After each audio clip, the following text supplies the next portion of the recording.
Hello YouTube. What you see in front of you is enough food to feed 2 people for nearly 3 weeks. This is my DIY survival buckets. What I have here is just staple items that we normally eat on a regular basis. There's no use in going out to spend hundreds and thousands of dollars on prepackaged dehydrated food if you don't like it.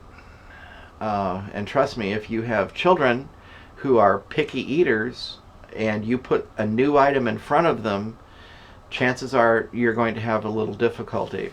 Whereas if you DIY it yourself with things you already eat, things are going to be a lot smoother. This takes no great stretch of the imagination. Just think about what you like to eat and what you eat on a regular basis. Then you take that thought and you take that food and you put it in Vaclock bags, seal it up, put it into a Mylar bag in a 5-gallon bucket, seal up the Mylar bag, you're good to go. I'll run down my list of items that I have, which may give you a few ideas on things that you could put in your own survival buckets. I have 2 packets of pre-mixed cornbread. These are not the little Jiffy muffin cornbread packets. This is actually a very old family recipe for cornbread. I have 2 packets of Navajo fry bread. Again, this is a family recipe, but you can find recipes for Navajo fry bread or Indian fry bread online. I have 2 packets of my own hummus mix. My hummus mix also doubles as veggie burger mix.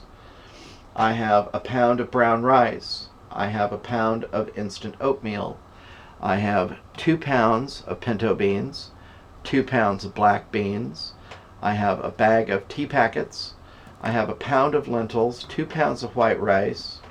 I have a packet of honey packets like you would get in a restaurant. I have a packet of individual salt and pepper packets like you would get in a restaurant. I have a half a pound of sugar, 2 little blister packs of bouillon cubes, 4 chicken and 4 beef. Matches, very important. Pasta, 1 pound, 1 pound of coffee, and the single most important item in my survival bucket, this is simply to make me feel more human, it's a roll of toilet paper, Q-tips, and a bar of soap. Toilet paper is one of the most overlooked items in any survival kit. You don't necessarily need toilet paper, but there is nothing that is going to make you feel more human than toilet paper. Trust me. Now, I hear a lot of comments that vacuum sealer units, too expensive, they're outside of my budget, I can't afford it.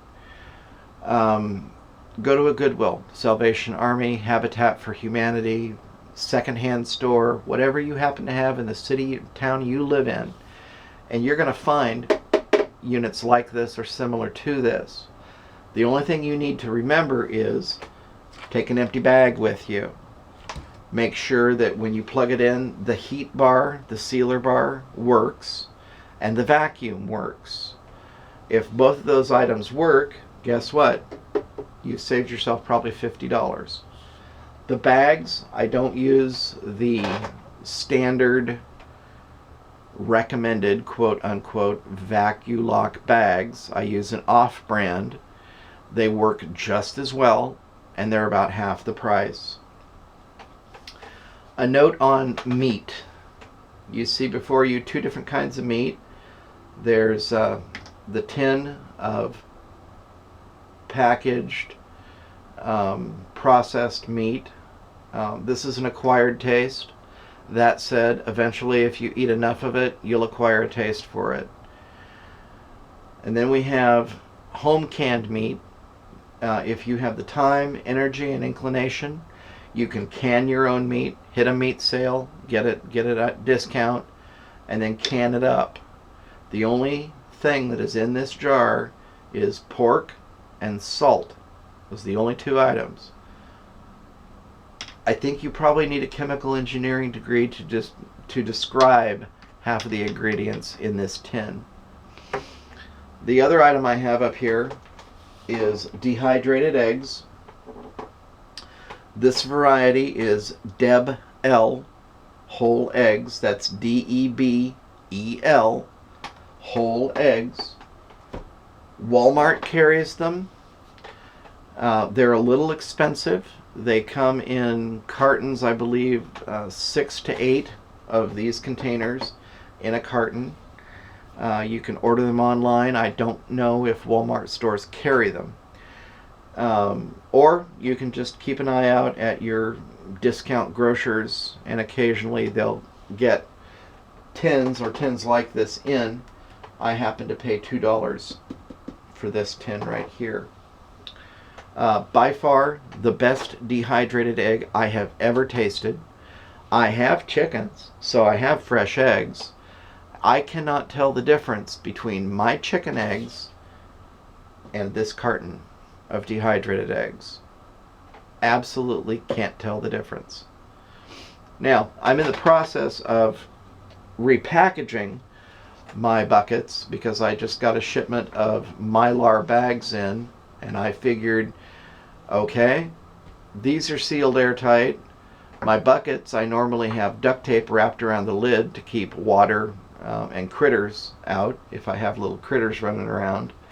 And I thought, okay, I will put everything in a Mylar bag and use my vacuum sealer to seal up the Mylar bag almost all the way, and then I'll take the tube off of my jar attachment, feed it down inside the bag, suck all the air out, and then run it through the heat bar to seal it up the rest of the way.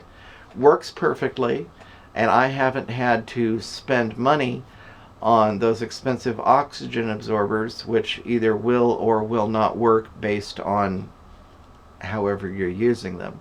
I've had limited success myself, so I thought I'm going to save the money. I won't buy the oxygen absorbers. I'll just suck the air out with my vacuum sealer bag, and it seems to be working wonderfully.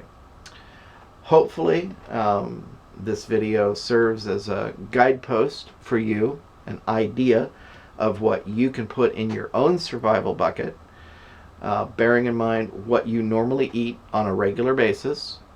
All you're doing is taking what you normally eat on a regular basis, putting it into a bucket, and sealing it away for later use. Thank you.